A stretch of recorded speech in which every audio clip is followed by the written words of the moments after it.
No, I said like 3 times there. Right, so this is something we've caught ourselves doing on these podcasts. We keep saying like This, like that. yeah, I'm just like. We are educated women. We just struggle So with if the we word. continue to do it, I have made a promise that I will do a like count until we stop that because it's not good English. Welcome to today's episode of the podcast where we challenge ourselves not to say the word like. What are we actually talking about today, Saphira? Today we're doing a wee bit of a more serious topic, which is everything. Well, not everything, just a bit of insight into the world of nail allergies. Yes. Because it's a very intimidating thing. It's very scary. It knocks a lot Everyone's of people's favourite topic of conversation. yeah. It knocks a lot of people's confidence when they experience one. Some people don't have the proper education to understand what it is. So I thought it'd be a good thing to kind of break it down and kind of discuss everything that you know about nail allergies, because you've been in this industry for a while now and you've seen a lot. You've learned a lot. Yeah. You've taught me a lot. We had a whole conversation about it last night because Saphira's trying to learn more so that when customers ask her, she can answer the questions. The problem is that obviously when I started at Nail Order over 3 years ago, I have learned and grown with the brand. But for new staff coming in, they're kind of thrown in the deep end and you don't know all the lore. You don't know about all the stuff that's happened over the course of that time. So it's a lot harder for you guys. So why don't we take this opportunity, not only for me to teach you, but for anyone listening as well? Yeah. This is a great podcast episode, guys. You're going to want to buckle in.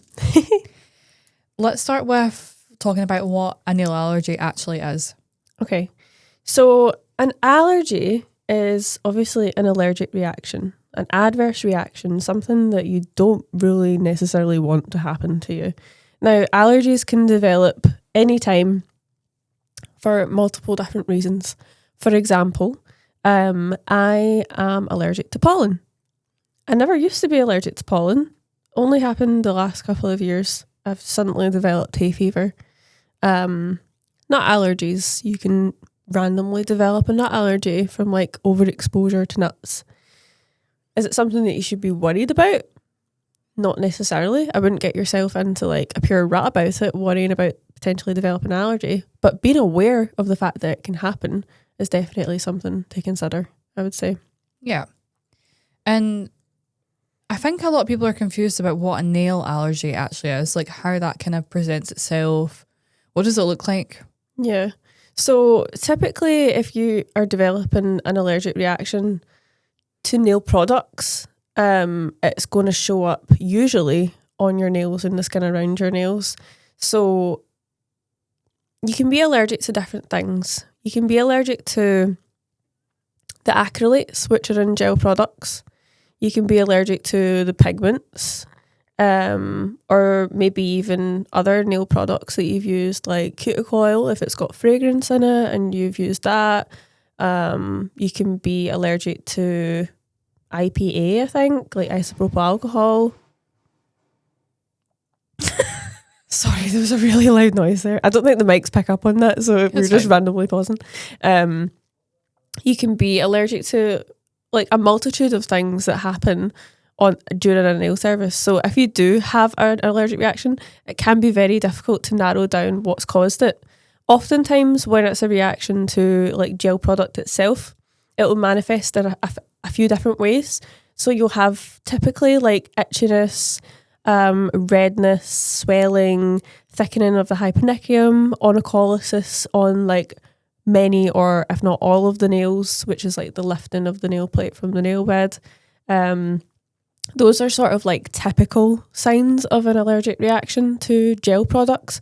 But as I said, you can have adverse reactions to many things used throughout a nail service. So if you're having some type of reaction and you don't know what it is and you haven't got any testing done, it is going to be hard for you to know exactly what it is that you're reacting to. It's difficult, isn't it? Because in the nail world, there's not really such a thing as like a patch test. No. It's not really something that you do. Because that's something that we done in the beauty industry, doing like lashes and brows. where if anyone was coming in for any treatments, they would be patch test first. Even for extensions, the way that I used to patch test for lash extensions would be, I would do basically a miniature version of the service where I would apply like 5 lashes to each eye, and just see how the client reacts, because the glue for lash extensions, similarly to gel products, is a skin sensitizer.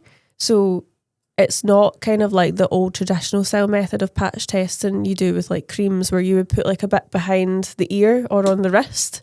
I'm just, you're going to have to do a like count after this, I can tell. Oh, am I doing like a lot? Oh, for God's sake. I'm watching you, I'm listening. I'm actually, now I'm hyper aware of it. I never ever notice it when we do these podcasts. It wasn't until I listened to it on audio format where I recognised that I was saying it. Right, okay. Well, I'll try not to say like. That's okay. I think I probably prefer the like count. So. So yeah, it's not the same way as doing like a cream patch test. Like glues, which are adhesives, are skin sensitizers. So that's why I was taught to do that on the lashes for a patch test. That way, if there was a reaction that occurred, it would be a very minimal reaction that could be easily managed, as opposed to just going ahead with a full service and doing 100 lashes on each eye. You're doing just a very, very small version of it. So yeah, it's the same with gels. Gels are have acrylates in them, which are skin sensitizers. So you can't patch test that on the skin, because if you put that on the skin, then the chances are the client will react to it, because it's not meant for the skin. There's debate in the industry about whether or not we should be doing patch tests on the nails. I would say I'm not really educated enough to know what the correct answer to that is, because there's some scientists that say you should do it and there's some scientists that say you shouldn't do it. So who am I to get in between that argument? I just feel like people are really going to struggle to get their clients in to do a patch test, because it's just never been done. Yeah. Obviously, if it's the right thing to do, you know, we would change the narrative around it. Like, you have to do that. But yeah, it's funny though how it's like just a standard procedure for any beauty treatment other than nails. Think about it. If you go and get your hair dyed, then they do a patch test. Get your eyelashes done, like lash extensions done, they do a patch test. Get your brows or a lash lift done, patch test for that. Do you know what else I was thinking about recently as well? Tattoos. Never once have I had a patch test for a tattoo. But yeah. I've found out like more recently that you can be allergic to the ink in the tattoos. Wow. So I would have just assumed you would get one. I know, but you don't. So I feel like the more risky the treatment is, it seems that they don't patch test for it. Whereas I would say in comparison to a tattoo, a lash lift is much less risky, and we patch test for that. So it is crazy. I wonder if it's rules around doing things near the eye, though. Maybe. I don't know about hair, though, because I just don't know. I don't know why. We do not know about this, but that's not the point of the podcast, okay? Yeah, it's standard practice for some treatments and it's not for others. I think it is more to do with the fact that it's skin. So hair, it's like we said in the last episode, it's dead. So you don't technically need to really patch test for something that's dead, I suppose. I wonder if that's maybe why. But then if you're putting hair dye on your scalp, that's touching your skin, right? So I can see why you would have to patch test for that, I suppose. Yeah. But your nails are dead, so nothing's going on your skin. That's why you wouldn't need to patch test for that. I think it's more to do with skin versus nail, or like keratinized skin cells and stuff. So thanks for sticking with us on that while we ponder. While we pondered. Next question is probably, why do nail allergies develop? They develop, again, for like a multitude. I keep saying like. It's really difficult. I know, I'm catching myself out now doing it. I'm catching myself out too. So there's definitely going to be a like count. So okay. Sorry, guys. So they develop for a multitude of reasons. So it's a really difficult one to answer. There's so many variables involved in reasons why people develop allergic reactions. I'd say the most common one is got to be from undercured product. So this is what we were talking about the other day. Yesterday, last night. I'm feeling it's funny because it gives me a lot more confidence in understanding where things are going wrong, and also a lot more confidence in our own product. Everything that we spoke about last night. Yeah, just having it broken down like that. So let's see if I can remember all of that from the top of my head and do it again. You made it so simple, and I think really difficult subjects like this, it's easier for it to be broken, almost dumbed down in a sense. Yeah. So that when you go to do your own independent research, you have a baseline, and it's easier to understand what people are talking about. The guy that I've learned a lot of this information from is Jim McConnell, from like Elegance. He has Chemist Corner episodes on YouTube, so he really breaks things down quite easily and sort of dumbs it down, which makes it easy for me to understand. So the big bad guy in the industry, right, that everybody thinks is number one culprit of allergies is HEMA. So again, I find it a little bit easier to break these things down. So if you know what HEMA stands for and what it is, that makes the next part slightly easier to understand. So HEMA is sort of an acronym short for hydroxyethyl methacrylate. Then you have other acrylates that are often used in that same kind of realm, kind of common ones, I suppose, the sort of main ones. So you've got HPMA, which is hydroxypropyl methacrylate. You've got IBOA, which is isobornyl acrylate. You've got dihema, which is one eternity later. What's dihema again? I've forgotten it now. That's so funny that you do that when we're doing a podcast and you say it all the time. I literally said it to you last night. Let me check. I can't remember. Anyway, it's fine. Dihema stands for something. So the two that are restricted substances in nail products are HEMA and dihema, which means that you cannot sell any gel products to the market. It's trimethyl hexyl dicarbamate. Trimethyl hexyl ethyl dicarbamate, something like that. Yeah, that one's a mouthful. Anyway, so they're the two restricted substances. So if a gel product contains HEMA or dihema, it's illegal to sell it to anyone that's not a professional. So you shouldn't be able to buy products like that on the marketplace, basically, readily available marketplace. Now we know, however, that even though that's illegal, there's loopholes and sometimes things can get on the market even though they contain those substances, which is, I'm going to say, in my personal opinion, one of the bigger reasons for an allergy epidemic and an outbreak, especially when you look at COVID. I was guilty of this myself. During COVID, I was bored AF and I bought an at-home gel nail kit. You didn't? I did. Naughty girl. And I was even selling press-on nails. Because I had to make money. I had no money. I was self-employed. I didn't get furlough. I had nothing. I had to find a way to make cash. So I did at-home gel nails and I did it for myself as well. And those products did have HEMA and dihema in it. But not only was I doing it, the majority of the population were doing it because we were all so bored and we needed stuff to do. Were you, just out of curiosity, like, were you wearing gloves when you did that? No. Just touching, like raw dogging it? Just absolutely raw dogging it. Oh, God. Yeah. This is what we say, do as we say, not as we do. Yeah. So it's like, I'm coming from a place of like, been there, done that, wore the t-shirt, don't make the mistakes I've made. Like, I'm not judging anyone because I did it too. But so lots of people did that during COVID. And what happens? So scary. It's really scary to know that, like, so many people don't understand that's a problem. They don't know that there's any danger. Yeah, I didn't know there's any danger because you just think, oh, like, it's just like, I was a beauty professional. Like, how much different can it be from the stuff that I use in the rig? But it was very different. So that's the thing. Everybody was doing this untrained. And what happens when you use a professional grade product with acrylates in it, and you do it incorrectly and you get it over your skin, now we understand it's a skin sensitizer, you're going to end up developing adverse reactions and allergies to that product.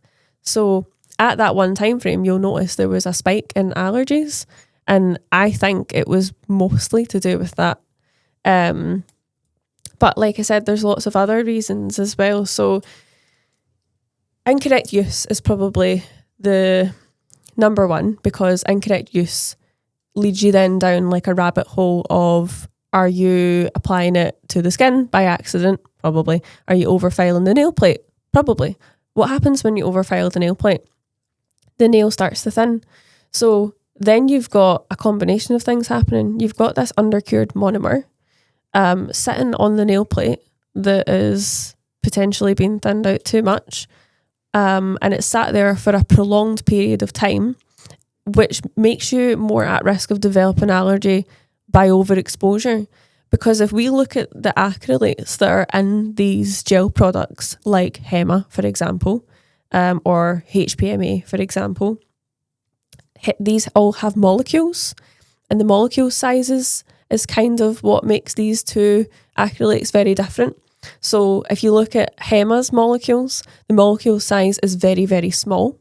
And you look at HPMA or dihema, for example, compared to that, their molecule sizes are very large.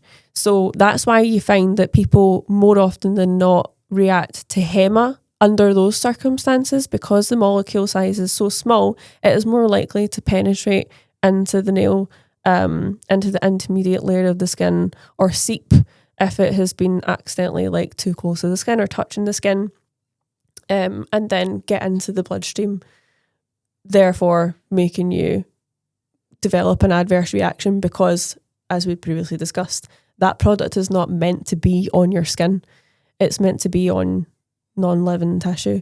So it's not necessarily that HEMA is like the big bad guy, or that HPMA or any acrylates are the bad guys. It's just when you combine a lot of different factors into the conversation about how does an allergy happen, you just end up more likely to develop them when you're doing lots of different things wrong. Sometimes it can be a case as well that like a nail tech's doing something wrong and they don't even know they're doing something wrong. There's a lot of brands that, or educators, that put out wrong information. For example, this is why we're so strong about builder gel not being used to extend the nails or being applied too thick, because if you apply a product too thick, what's going to happen? The gel's not going to cure. It's not going to cure properly. And so if it's not cured properly, again, you've got that wet monomer sat there and it's not polymerizing.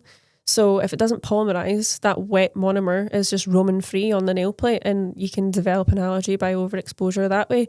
So you might think that you're doing everything right. You've been to a course, they've taught you how to extend the nails with builder gel, but builder gel is a soft gel, and the chances are it could potentially be not polymerizing correctly, and then you have just opened yourself or your client up to a risk of an adverse reaction. Then you can combine that with the fact that there's some brands that are selling products that have really high percentage allergens and acrylates in their products. And by nature, the acrylate is an adhesive property, so it has to be there. You can't remove it. But when you have it in such high percentages in combination with lots of other acrylates, it technically, inverted commas for anyone listening, it technically becomes more of an allergenic formula. So for example, HEMA, the legal limit of percentage that you are allowed to have in a gel nail product that is considered, again, quotes, safe. We don't really like using that word, but in that scenario, I think it was okay to use. Safely in a gel product, HEMA is allowed in 35%. For context, we don't really feel like that's even necessary. We have 2 formulas, I believe, at the moment with HEMA in them. So like our X gel, which is a full cover tips adhesive, has 8%, I believe. And then Duragel, which is our hard gel formula, or one of them, has 4%. So again, technically by nature, that would be a sort of less allergenic formula because the acrylate percentage is so low. With both those products, so we do offer like a -4 version, free from the 4 main nail allergens. So, and do you know why we call it -4? well, we've decided to stop using the word hypoallergenic because that word suggests in some way or another that it means that there's no risk associated. People people can use those products and not develop an allergy. That I think that's why. Yeah. It's not the only reason. We just found that even though we weren't saying that when we brought out hypoallergenic products to begin with, people thought that it meant, oh, if I use this, I can't get an allergy, because they were so scared of allergies, which is also something I don't think we truly realised, like how frightened people were of allergies. I think people are still super scared. They are. I mean, the amount of messages we get where, unfortunately, it is something that we do deal with, where people are maybe coming from different brands and they are wanting to try our products because they... It's difficult to say this. Our products are -4, so they come from another brand that might have a higher percentage of HEMA in their product, for instance. Or even if just their client has reacted to that brand, they don't want to use it again. It's once is enough to scare them usually. Yeah, they'll come to us saying, my client, they've developed an allergy and I need to use these products so they'll never develop an allergy again. Like that's not to say that they won't have an allergic reaction again. I think there's a lot of misunderstanding. There's so much. And like we could do like 3 episodes about this because there's even so much to unpack there. So it's like, we'll get a message saying, I really want to try your product, your -4 range, because I'm moving away from a brand because my clients had a reaction to it. What product would you recommend that I try? And it's like, well, how do I even unpack this Pandora's box? Because has your client had any testing done? Do you know what it is specifically they've reacted to? Because for all you know, they could have reacted to the pigment in that gel polish. So me saying to you, just try our -4 range is really irresponsible.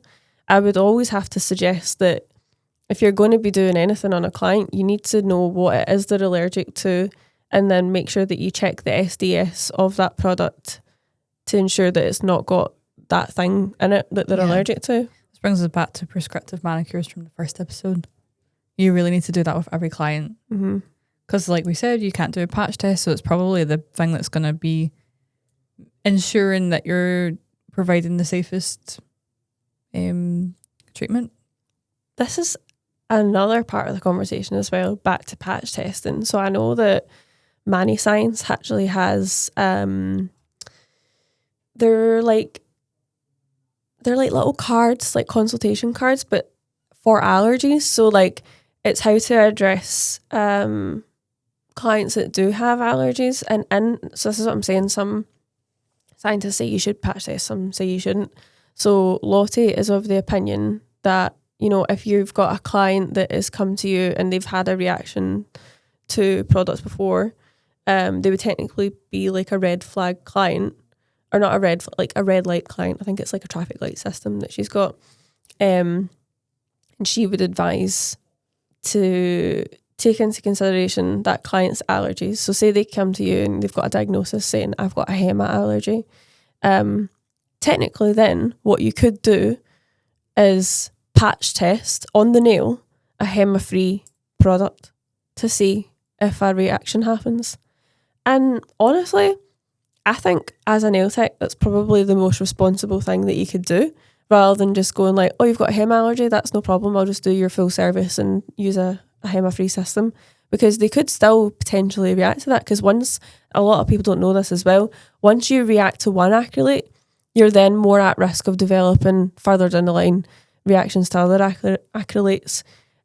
So I think that that's probably a good system. But the only thing I would say with that is obviously just check with your insurance to see if you'd be covered to do something like that. Mm-hmm.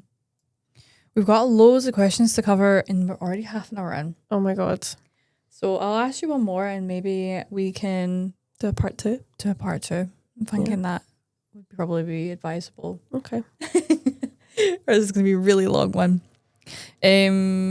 Why does it matter if your client develops a nail allergy? Like, what is the big deal?